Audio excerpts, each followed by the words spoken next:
सारिया जीवां दा, सारिया वस्तुआं दा ये पंज घटना सारियां ते ही वापरनियां ते यही पंज घटना अपने ते भी लागू हो जाए।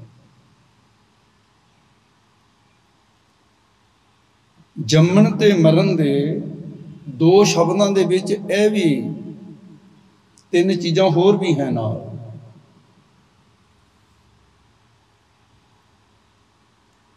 पर महापुरुषों बारे कहा गया है जन्म मरण दोहों में नाम।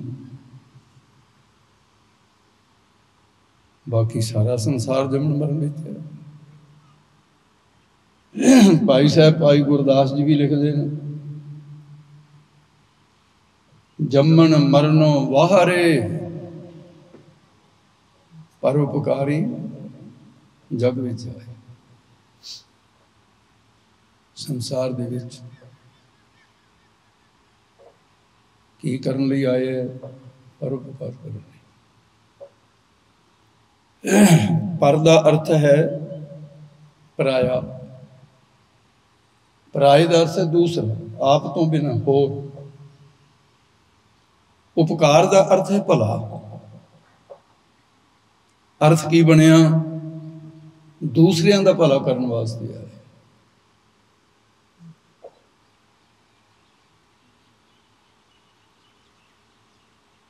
ब्रह्म ज्ञानी महापुरुषों की बाबत ऐसा कथन है कि जिन्नी देर तक वासनावां अंतशकरण दे विच जन्म लैंदियां न, एक एक क्षण विच कई वासना जन्म लैके मर जांदियां न। वासना का वेग चलता रहिंदा है, प्रवाह। पर इउं चलता है जिवें नदी दे विच एक लहर उठती है किनारे तो, वो लहर अजे दूसरे किनारे मंजिल ते नहीं पहुंची, ਉਹਦੇ ਪਿੱਛੇ एक होर लहर उठ गई। लहर के पिछे लहर, उन्हों की गिनती करते जाइए सैकड़े लहरां जड़ियां ने, फिर उन्हों का एक चक्कर बन जाता है। एक लहर जन्म रह रही है तो एक मर भी रही है। लहरां दे विच भी जमन मरना हो रहा है।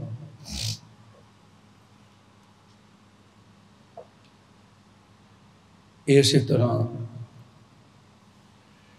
साडे मन दे समुंदर दे अंदर मन दियां लहरां, जिन्हों संकल्प कहने, फुरना कहते। संकल्प पैदा होया, अजे पूरा होया नहीं, पूरे करन दे लई कोई यत्न भी नहीं रंभिया, तो उदों बाद संकल्प एक होर पैदा हो गया। फिर वो संकल्प की नगोरी फड़ के तुरदा है, इन्हें नूं तीसरा। जिंदगी समाप्त हो जाती है पर फुरने समाप्त नहीं होंगे। ये सबना दे मन की अवस्था। इसलिए सतपुरुषों ने कथन किया है, फुरनियां दे सागर विच ये भी एक समुंदर है, सतां समुंदरां तो गहरा है। फुरनियां दे सागर विच गोते खा रहे मन, वो फुरनियां दे समुंदर विच गोते खा रहे। इन्हां लहरां तो ऊपर कोई जिंदगी है? फुरनियां दे सागर विच गोते खा रहे मन, वो लहरां तो जड़ा खेड़ा छुड़ा के तां देख। तेनू इन्होंने फड़िया होया है, तू स्वतंत्र नहीं है। तेनू बंधन पए ने वासना दे, इन्हां तो खेड़ा छुड़ा।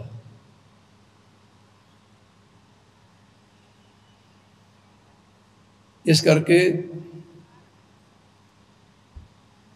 लहरां दे ਗੇੜ ਦੇ ਵਿੱਚ ਤੂੰ ਆਇਆ ਹੋਇਆ, ਫੁਰਨਿਆਂ ਦੇ ਸਾਗਰ ਵਿੱਚ ਗੋਤੇ ਖਾ ਰਹੇ ਮਨ, ਲਹਿਰਾਂ ਤੋਂ ਜਿਹੜਾ ਖਹਿੜਾ ਛੁਡਾ ਕੀਤਾ ਦੇਖ। ਕਿੱਡੀ ਸੋਹਣੀ ਦੁਨੀਆ ਹੈ, ਫੁਰਨਿਆਂ ਤੋਂ ਉੱਪਰ ਦੁਨੀਆ ਹੈ। ਉਸ ਦੁਨੀਆ ਦੇ ਵਿੱਚ ਬਹੁਤੇ ਲੋਕ ਨਹੀਂ। ਬੇਗਮ ਪਰਾ ਸ਼ਹਿਰ ਕੋ ਨਾਓ,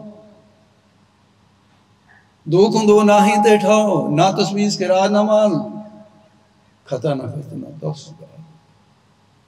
किसे किसे ने उस वतन ते जाना कीता, अब मोहे खूब वतन कह पाई, उहाँ खैर सदा मेरे भाई, कायम दैम सदा पातशाही, दो मन सेम एक सुहाई। भगत रविदास जी दी किते इस गल नूं गौर नाल तक्को ते विचारो की कह रहे।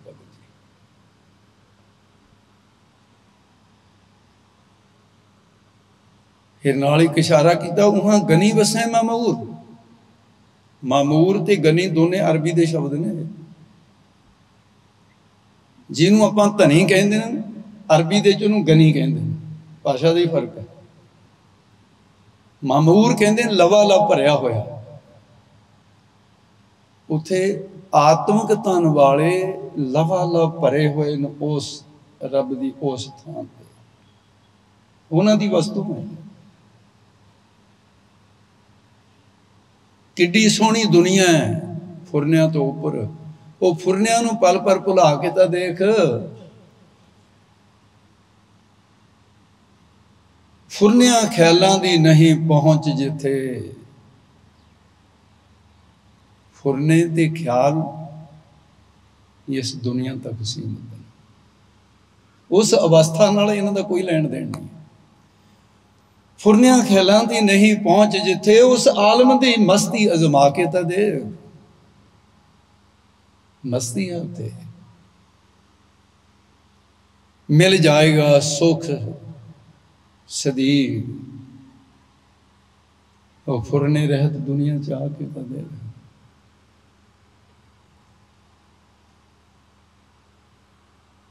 ते सतपुरुष दे सारे संकल्प मिट जाते हैं, कोई वासना नहीं। वासना बीज है, अगले जन्म का बीज है। एक जन्म च किन्नियां किन्नियां वासनावां दे बीज तैयार कर लेने असीं कि चक्कर बने रहिंदा। क्योंकि वासना उस जन्म च लै गई, वो पूरी नहीं हुई, अगले जन्म लै गई, धक्के खांदे फिरदे।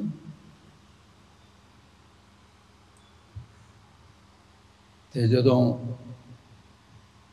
इको ही शब्द की बरकत दे नाल सारियां वासनावां खत्म हो गईयां, सारे संकल्प खत्म हो गए, सारियां आवाज़ां मन दे विच आउणियां बंद हो गईयां।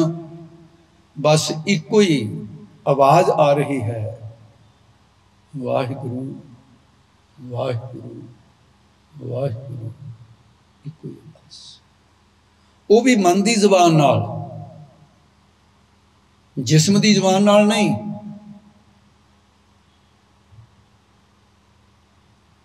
वासनावां सारियां बन्नण वाला रस्सा जिहड़ा है, इस जीव नूं पशुपणे करके नैड़न वाला जो है, बंधन जो है, वो वासना दा है। जुग जुग मेरे शरीर का वासना बद्धा आवे, होर कौन है? सानू साडियां वासनावां ने बनिया होया है। घरां दे विच साडी वासना, परिवार दे जीवां विच साडी वासना, धन दे विच साडी वासना है, विषयां दे साडी वासना है, वडियाई विच साडी वासना है। जदों सारियां वासनावां खत्म हो के इको ही वासना रह गई, उन्होंने कहते कंखी एक है दरस तुहारो, नानक उन संग। इको ही कंखा है, दूसरी वासना कोई नहीं। ब्रह्म ज्ञानी दियां सारियां वासनावां क्षय हो गई, नाश हो गई। इस करके वो जम्मण मरण च नहीं रहे। जे ऐस जन्म दे ब्रह्म ज्ञान प्राप्त कर लिया ਤਾਂ ਵੀ ਜੰਮਣ ਮਰਨ ਤੋਂ ਰਹਿਤ। ਜੰਮਣਾ ਮਰਨਾ नहीं है उन्होंने। न है वो जन्मे न है वो मरे। जम्मन मरण न तिनको जो हर लर लागे। जीव से प्रमाण होए हर कीर्तन जागे। जम्मना नहीं मरना नहीं। उन्हां सतपुरुषां दे विच शरदा अनुसार जिथे जिथे किसी की शरदा है उन्हें ये सारे सिद्धांत उस महापुरुष के लाने होंगे। शरदा होनी चाहिए। असलीयत रूप तो वाहिगुरू जानता है, जां वो खुद जीव जानता है किस अवस्था। पूर्ण रूप के वाहिगुरू जानता। शरदा के शब्दों अनुसार आप उस्तत करनी बनती है। जिन्हें रब की उस्तत की उन्होंने उस्तत करनी बनती। श्रीमान संत बाबा ईश्वर सिंह जी राड़ा साहब वाले पूर्ण पुरख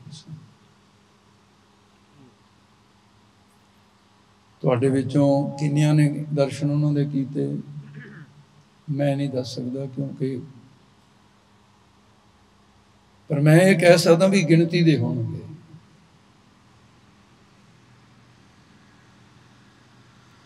ते मैं उन्होंने महापुरुषों के 5 साल तो सुतंत्र होके ते उस तो पहला 2 बारी बचपन दे विच सब तो पहली बार पटियाले अमरा आश्रम विच दर्शन होए। ये लगभग 1967 की गल है। ते फिर सावन के महीने दबलान दे विच दूजी बार दर्शन होए।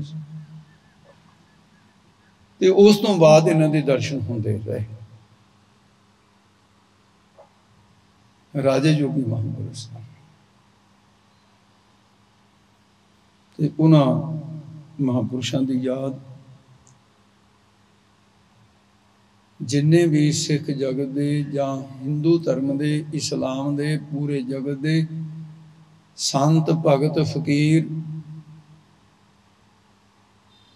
अल्लाह नूं मनण वाले, राम नूं मनण वाले, गुरु नानक नूं मनण वाले जिन्ने भी संत न दुनिया भर दे, चाहे ईसाइयां दे विचों कोई संत है भाई जिहड़े कमाई वाले ने, सब नूं नमस्कार है।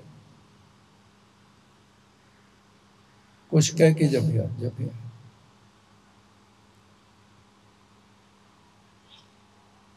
ते वो सारे महापुरुष जिन हर जपिया से हर होए, हर मिलिया केल किलावे।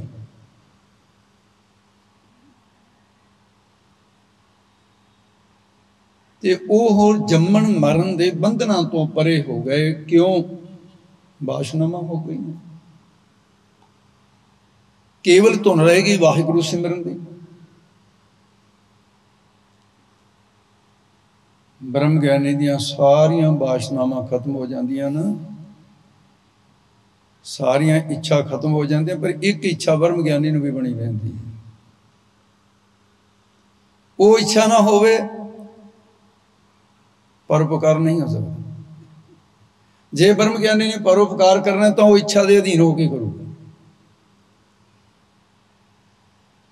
उन्होंने अपनी कोई इच्छा नहीं रही।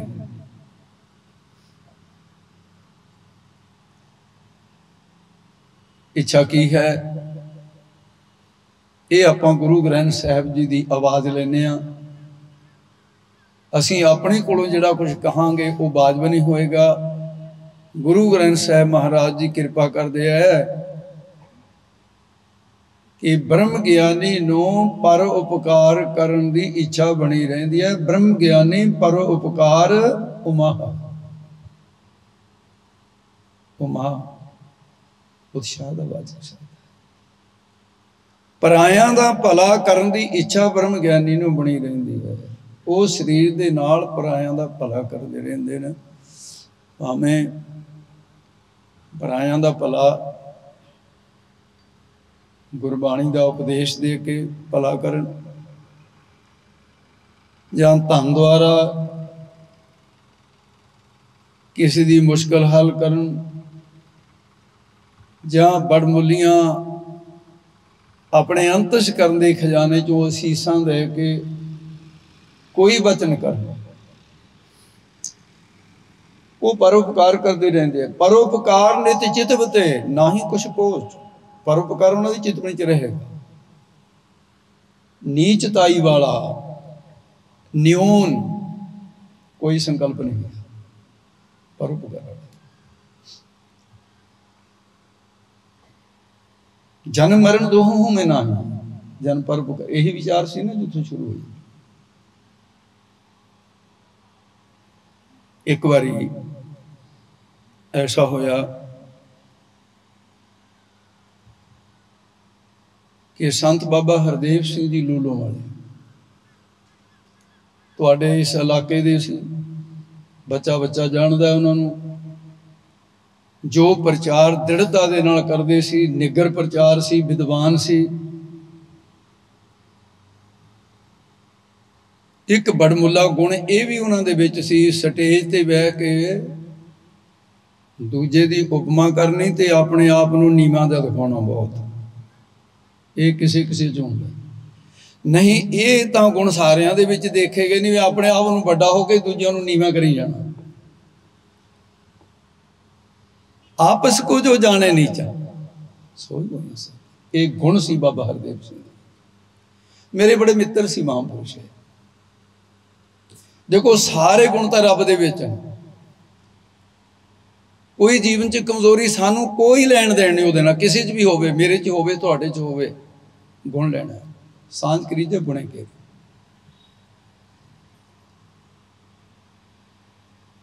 ਥੋੜਾ ਜਿਹਾ ਰਾਜਨੀਤੀ 'ਚ ਵੀ ਹਿੱਸਾ ਲੈਣ ਦਾ ਸੁਭਾਅ ਸੀ ਬਾਬਾ ਹਰਦੇਵ ਸਿੰਘ ਦਾ।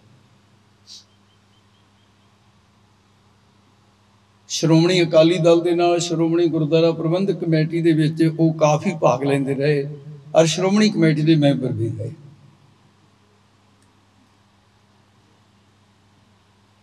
ਜਦੋਂ ਪੰਥ ਦਾ ਮੋਰਚਾ ਲੱਗਿਆ, ਬੜੇ ਬੜੇ ਲੀਡਰ, ਤਿਹਾੜ ਜੇਲ੍ਹ ਦੇ ਵਿੱਚ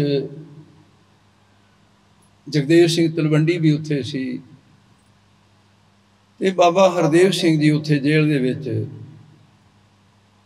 ਕਥਾ ਕਰਿਆ ਕਰਦੇ ਸੀ। ਇਹ ਗੁਣ ਸੀ। ਹੁਣ 1982 ਜਦੋਂ ਸੰਤ ਬਾਬਾ ਜਰਨੈਲ ਸਿੰਘ ਦਾ ਮੋਰਚਾ ਲਾਇਆ ਫਿਰੋਜ਼ਪੁਰ, ਉੱਥੇ ਟੌੜਾ ਸਾਹਿਬ ਸਰੋਤਿਆਂ 'ਚ ਆ ਬੈਠਦੇ ਸੀ, ਗੁਰਚਰਨ ਸਿੰਘ ਟੌੜਾ, ਤੇ ਉੱਥੇ ਦਾਸ ਦੇ ਕੋਲੋਂ ਸੰਗਤਾਂ ਨੇ 3500 ਸਰੋਤਾ ਹੁੰਦਾ ਸੀ ਜਿਹੜਾ ਰੋਜ਼ 2 ਵੇਲੇ ਕਥਾ ਸੁਣਦਾ ਸੀ। ਉੱਥੇ ਦਾਸ ਦੀ ਬੜੀ ਜ਼ਿੰਮੇਵਾਰੀ ਰਹੀ ਕਥਾ। ਜਿਹੜੇ ਵਿਦਿਆਰਥੀ ਪੜ੍ਹਨ ਵਾਲੇ ਸੀ ਨਾਲੇ ਲੈ ਗਿਆ ਸੀ ਜੇਲ੍ਹ 'ਚ ਵੀ, ਇੱਥੇ ਭਾਈ ਸੰਥਿਆ ਕਰੀ ਚਲੋ, ਆਪਾਂ ਤਾਂ ਬਾਹਰ ਵੀ ਇਹੀ ਕੰਮ ਕਰਨਾ, ਇੱਥੇ ਵੀ ਉਹੀ ਕਰੀ। 200 ਬੰਦਾ ਅੰਮ੍ਰਿਤ ਛਕਣ ਲਈ ਤਿਆਰ ਹੋਇਆ ਤੇ ਅੰਮ੍ਰਿਤ ਸੰਚਾਰ ਹੋਇਆ। ਜਿਹੜਾ ਕੰਮ ਬਾਹਰ ਕਰਨਾ ਸੀ ਉੱਥੇ ਵੀ ਉਹੀ ਚੱਲਦਾ ਰਿਹਾ। ਟੌੜਾ ਸਾਹਿਬ ਬੜੇ ਪ੍ਰਸੰਨ ਹੋਏ ਇਸ ਗੱਲ। ਸ੍ਰੀ ਗੁਰੂ ਨਾਨਕ ਪ੍ਰਕਾਸ਼ ਦੀ ਕਥਾ ਦੀ ਸਮਾਪਤੀ ਤੇ 1.5 ਕੁਇੰਟਲ ਦੇਸੀ ਘੀ ਦੀ ਦੇਗ ਬਣੀ ਸੀ, ਜਿਹੜੀ ਭੋਰਾ ਕੇ ਆਈ ਸੀ, ਸਰੋਤੇ ਜ਼ਿਆਦੇ ਸੀ। 1.5 ਕੁਇੰਟਲ ਦੇਸੀ ਘੀ। ਤੇ ਸੰਤ ਬਾਬਾ ਹਰਦੇਵ ਸਿੰਘ ਜੀ ਤਿਹਾੜ ਜੇਲ੍ਹ ਦੇ ਵਿੱਚ ਤੇ ਅਚਨਚੇਤ, ਕਿਉਂਕਿ ਵਾਤਾਵਰਨ ਐਵੇਂ ਦਾ ਬੁਖਾਰ ਹੋ ਗਿਆ ਨਾ, ਬੁਖਾਰ ਹੋਏ ਤੋਂ, ਕਿਉਂਕਿ ਬੁਖਾਰ ਅਸਲ ਦੇ ਵਿੱਚ ਤੁਹਾਨੂੰ ਤਾਂ ਬਹੁਤ ਓਪਰੀ ਲੱਗੂਗੀ ਗੱਲ, ਪਰ ਵੈਦਾਂ ਨੂੰ ਤੇ ਡਾਕਟਰਾਂ ਨੂੰ ਨਹੀਂ ਲੱਗਦੀ, ਮੈਡੀਕਲ ਸਾਇੰਸ ਨੂੰ ਨਹੀਂ ਓਪਰੀ ਲੱਗਦੀ, ਪਰ ਸਰੋਤਿਆਂ ਨੂੰ ਜ਼ਰੂਰ ਲੱਗੂਗੀ। ਬੁਖਾਰ ਕੋਈ ਬਿਮਾਰੀ ਨਹੀਂ ਹੁੰਦੀ, ਸਿਰ ਦਰਦ ਕੋਈ ਬਿਮਾਰੀ ਨਹੀਂ ਹੁੰਦੀ, ਇਹ ਲਾਲ ਬੱਤੀ ਹੈ। ਸਿਰ ਦਰਦ ਹੋ ਰਿਹਾ, ਇਹ ਸੂਚਨਾ ਦੇ ਰਹੀ ਹੈ, ਲਾਲ ਬੱਤੀ ਹੋਊਗੀ ਵੀ ਖਤਰਾ ਤੇਰੇ ਜਿਸਮ 'ਚ ਪੈਦਾ ਹੋ ਗਿਆ, ਕਿਤੇ ਨਾ ਕਿਤੇ ਗੜਬੜ ਹੋ ਗਈ। ਜਿਹੜੇ ਅਣਜਾਣ ਇਲਾਜ ਕਰਨ ਵਾਲੇ ਨੂੰ ਉਹ ਸਿਰ ਦਰਦ ਦੇ ਹਟਾਉਣ ਦੇ ਵਿੱਚ ਪੈ ਜਾਂਦੇ ਨੇ, ਬੁਖਾਰ ਹੋਇਆ ਬੁਖਾਰ ਦੇ ਮਗਰ ਪੈ ਜਾਂਦੇ ਨੇ। ਪੁਰਾਣੇ ਡਾਕਟਰ ਔਰ ਵੈਦਿਕ ਜਿਨ੍ਹਾਂ ਦੇ ਰੋਮ ਰੋਜ ਰਚੀ ਹੈ, ਉਹ ਪਹਿਲਾਂ ਕਾਰਨ ਲੱਭਦੇ ਆ, ਬੁਖਾਰ ਹੋਣ ਦਾ ਕਾਰਨ ਕੀ ਹੈ।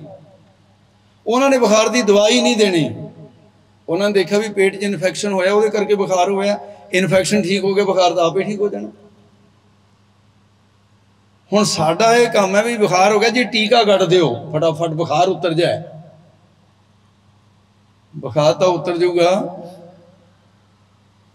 बेलोड़ा बुखार तारिया होए ना जल्दी दे के बुखार तारिया ते इहा जिहा कोई कर जाता शरीर समाप्त हो जाता है। डॉक्टर थोड़ा जिहा अनजान सी, उन्होंने कहा बाबा हरदेव सिंह जी तुहानू मैं पेनिसिलिन का टीका लाऊंगा भी ਉਹਦੇ ਨਾਲ ਤੁਹਾਡਾ बुखार भी ਉਹਦੇ सारा ठीक हो जाऊगा। ठीक है भी ला। खून नहीं टेस्ट किया, पेनिसिलिन का टीका हर एक दे वो बॉडी एक्सेप्ट नहीं करती, रिएक्शन कर गया। रिएक्शन एडा बड़ा होया कि बाबा हरदेव सिंह दा दोने बाहां खड़ गई। रोटी की बुरकी अपने हत्थां नाल मूँह च नहीं सी पा सकते। ये कहानी उन्होंने आप दसी मैनू, मैं किसी तो नहीं सुनी, मैनू आप दसी वार्तालाप दे विच। कहंदे जी मेरी ये हालत हो गई। चलो गृहस्थी सन, उन्होंने घरों बीबी ने उन्होंने बच्चों ने सबनों ही करना पैंदा है, चलता रहा। एक दिन मन के ख्याल आया भी चलो ये तो जड़ा को हो गया हुण कि अभी मैं संत बाबा ईश्वर सिंह जी का दर्शन करे। वो कहते मैं राड़ा साहब चले, भोरे दे विच सी महापुरुष ते इन्होंने जाके नमस्कार की संतां ने। पुरानी सांझ सी क्योंकि लूलो नगर के अंदर अपने इलाके च पहली बार संत बाबा ईश्वर सिंह जी नूं दीवान लाने वाले बाबा हरदेव सिंह सी लूलो वाले, लूलो पिंड च दीवान लगे सी। संत महाराज की गड्डी बड़ी औखी आई सी क्योंकि कच्चे रस्ते सी, पर आए एक बार कहते हरदेव सिंह ऐतकी तेरा वजन पूरा करता भी है बहुत औखा, रस्ते नहीं ठीक है। सांझ सी वो कहन लगे हरदेव सिंह की हाल है, यही शब्द कहा संत बाबे, बहुत घट बोलिया करते। हरदेव सिंह जी की हाल है? कहते महाराज बहुत बुरा हाल है। क्यों की होया? गिणमें ते मिणमें शब्द होंदे सी उन्होंने, मैं तो कोल बैठ के उन्होंने शब्द सुनता रहा। कथा कीर्तन तो बिना आनंद आ जाता सी जदों कोई सुते सिद्ध भी वचन करते। कहन लगे महाराज जेल दे विच टीका लग्या तो वह रिएक्शन कर गया, पेनिसिलिन का टीका सी, मेरियां तो बाहां खड़ गई दोनों। कहते हैं बड़ा औखा है। कहते महाराज कृपा करो। सारी जिंदगी संत महापुरुषों ने कदे नहीं कहा जा तेरे ते कृपा करती है, हो जाऊगा वाह हो जाऊगा, कभी भी नहीं कहा। ना संत बाबा अतर सिंह जी कहते सी रेरू साहब वाले ते ना इन्होंने कहा, कभी नहीं सी कहते। इको ही शब्द सी भाई इयों कर लै गुरु भला करो, बस दो शब्द नहीं, इयों कर लै गुरु भला कर दे। ਉਹਦੇ ਵਿੱਚ कृपा कहन लगे हरदेव सिंह जी लंगर का टाइम होया होया, जाओ जाके गुरु का लंगर छक लो तो गुरु भला कर देगा। बस एक कहता जी मैं जाके पंगत विच बह गया तो थाल परोसे गए, गिलास आ गए, दाल सब्जी वाले रोटियां वाले लोकी आ गए। जिस वेले सारा परोसिया गया तो मेरे आले दुआले वाले रोटी खान लग गए, प्रशादा छकन। तो मैं देखा बैठा झाक दरूद, मैं कहा भी हथ तो हिलते नहीं, महापुरुषों का वचन है रोटी खा तां भला होऊगा, रोटी खावां किवें? मैं कहा भी जिहड़ा कोल बैठा इहनूं कहना भी मेरे मूँह च वेरकी पा दे। कहते भी संतां ने यह तो नहीं सी कहा भी बुरकी दूसरे तो पवाई, मैनू कहा मना कोशिश तो कर, एक साध वचन अटलाता। संत बाबा हरदेव सिंह कहते किन्नी देर तो खड़ियां बाहां, जदों वाहिगुरू कह के कहते मैं बुरकी तोड़ दी खोलियां तो मेरिया दोने बाहां चल पई ते मैं प्रशादा छकिया। ते फिर धन्नवाद शब्द भी नहीं सी, इच्छा ही नहीं सी रखते भी कोई मेरा धन्नवाद करे। ब्रह्म ज्ञानी परोपकार वो जबान नाल भी भला करते हैं, तन नाल भी भला करते हैं, जिन्ना चਿਰ उन्हां दी जिंदगी और श्वास उहदे नाल भला ही करते हैं। इसलिए उन्होंने कहा जाता जन्म मरण दोहों हो मैं नाही जान।